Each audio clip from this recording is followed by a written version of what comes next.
Okay everybody, I bought this Jeep 2 weeks ago and I've been on the hunt to find out what's clunking in the rear end of this thing. I've already replaced the upper control arm bushings on that little wishbone looking upper control arm, as well as that ball joint that goes with it. But I'm still hearing some clunking going around in this thing. And I do believe this is the culprit right here. You can see that wobbling around.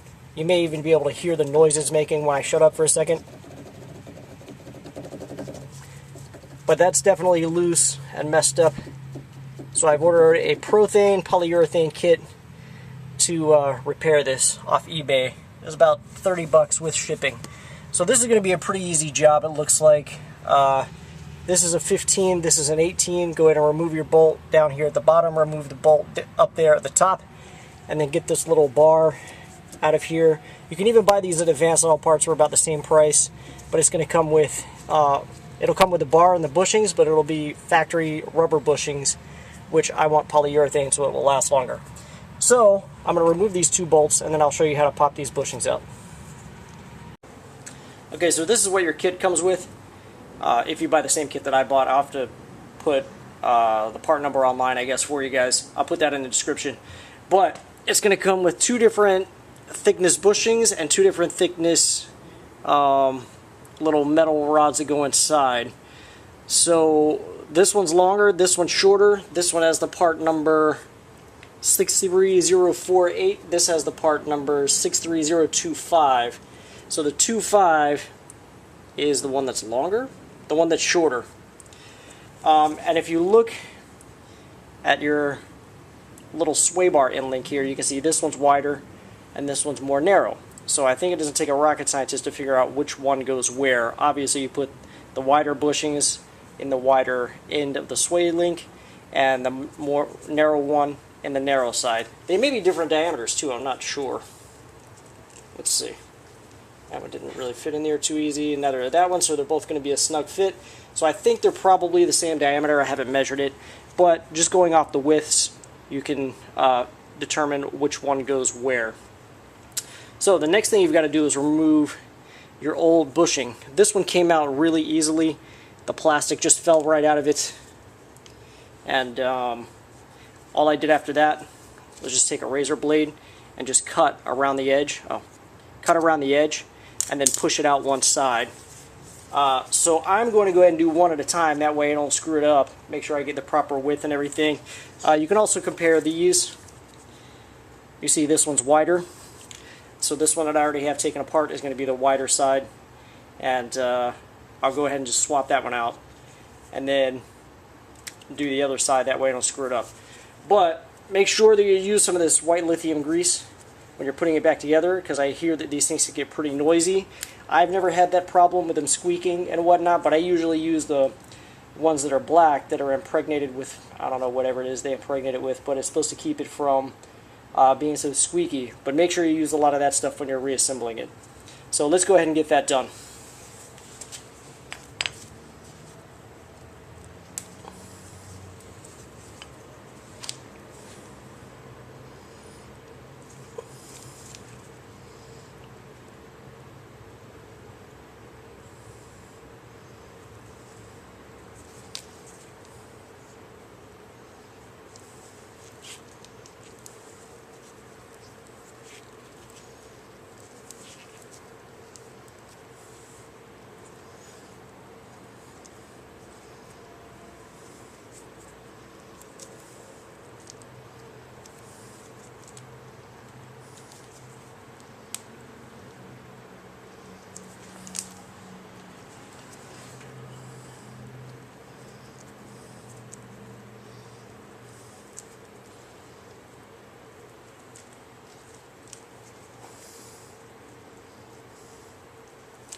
So there we have it. We've got that side installed. Now just go ahead and do the same thing to the other side, and you're ready to go reinstall this back in the truck.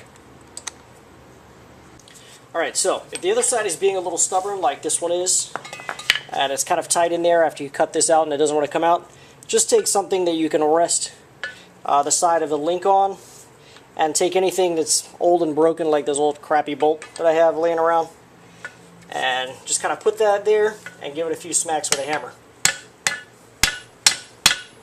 Kind of press it out of there. Might be a little tricky, might be a little stubborn, but it will come out.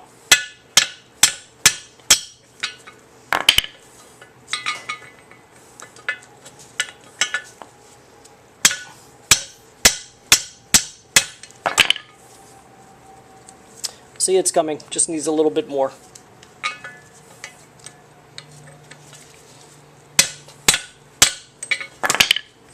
And there we go, just reinstall the other bushings like I showed you before. So, now that you've got both sides installed, go ahead and grab a rag and wipe off the excess white lithium grease that may be hanging around the outsides of this. Leaving it on the sides is fine, because obviously that's going to come in contact with the body and the sway arm and stuff like that, so you want to have a little grease there. But that's it. Just go slap this thing back in the truck with the 2 bolts like I showed you before, and you're ready to go on down the street, hopefully noise-free this time. So if I find something else, I will let you guys know and show you how to fix that as well. Thank you very much for watching. Make sure you subscribe to my channel, where I'm going to have other videos coming along on how to fix stuff on this Jeep, my S10, my Corvette, my wife's Cadillac, all sorts of other things around the house as well. So check it out. Thank you.